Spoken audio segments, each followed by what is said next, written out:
गुरुजी तुम्हाला मी स्पष्ट सांगितलं होतं की नाही 1.5 महिन्यानंतरचा मुहूर्त पाहिजे म्हणून.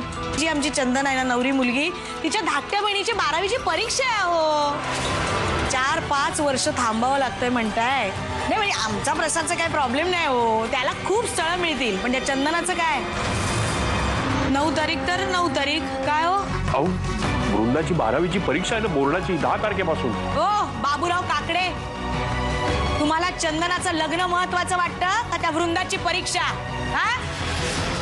अहो तुमच्या आईचं वचन विसरून तुम्ही त्याच्याऐवजी या वृंदाच्या परीक्षेला जास्त महत्व देता. तिचा अभ्यास तुम्हाला एवढा महत्वाचा वाटतो का कारण तुमची वृंदा आमच्या चंदनापेक्षा जास्त हुशार आहे म्हणून.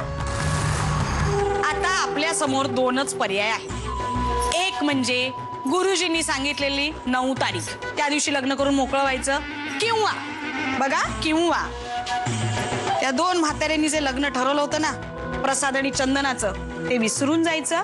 प्रसादचं दुसरीकडे आणि चंदनाचं दुसरीकडे लग्न करून मोकळं व्हायचं. चला सुटलो काय.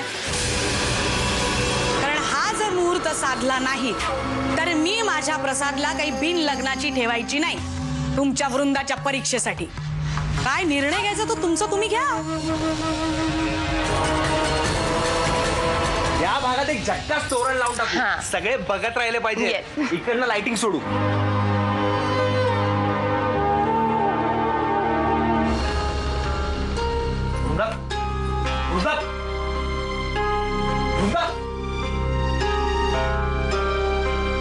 कसा अभ्यास करणार आहे मी कसे मिळवणार 99%. तूच काय तो मार्ग दाखव कारण मी आता हारले. तू काहीच काळजी करू नकोस. तुझ्या लग्नामुळे माझ्या अभ्यासावर काहीही परिणाम होणार नाही. असू दे वृंदा पण मला नाही करायचंय ग हे लग्न. तुला माहितीये मी तुला लग्नाचं गिफ्ट काय देणार आहे. माझा मेरिट लिस्टचा नंबर. ताई तू बघच मी बोर्डात फर्स्ट येऊन दाखवी. छाया खरं तर आईचं डोकं वगैरे काही दुखत नव्हतं. अरे मग का झोपून का होत्या. कारण तिला आपल्या दोघांची उपस्थिती नकोशी झाली होती. खास करून तुझी. सुदेश दादा. अरे सायली हे काय. अगं साखरपुड्याला जायचंय तू अजून तयार झाली नाहीयेस. हो ना लग्नाची तारीख ठरली आहे. काय तारीख ठरली आहे. पुढच्या महिन्याची 9 तारीख. अगदी आमच्या बोर्ड एक्झामच्या आदल्याच दिवशी मुहूर्त काढलाय. आता लग्नाच्या गडबडीत वृंदा अभ्यास कशी करेल. चंदनाचं लग्न का वृंदाची परीक्षा तुम्हाला काय महत्वाचं वाटतंय ते तुम्ही ठरवायचं. सांगितलं होतं की नाही. मग नको त्या माणसांना कशाला काय विचारत बसताय हो. मी येते मंगलाताई. मका घराकडे काम असत. काकू ऍक्च्युली आम्ही वृंदाच्या परीक्षेबद्दल बोलत होतो. 2 मोठी माणसं बोलत असताना मध्ये मध्ये लहान मुलांनी बोलायचं नसतं पण शिकवलं नाही का तुला. आणि तसंही हा आता आमचा आपापसातला प्रश्न आहे ना कौटुंबिक. मग तू का बोलतोयस का उगाच चिथवण्याचा प्रयत्न करतोयस.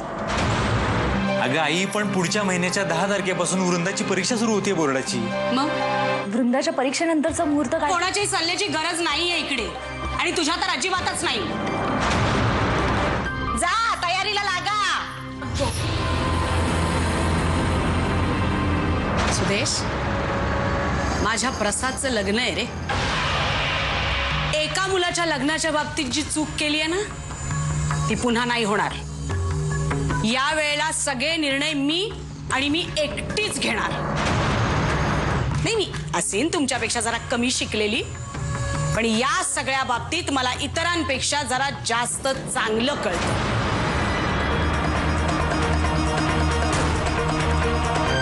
तुझं काही म्हणणं आहे का या तारखेबाबतीत. तुला चालणार नाही ही तारीख का बदलायची आपण. चालेल आई. चालेल ना.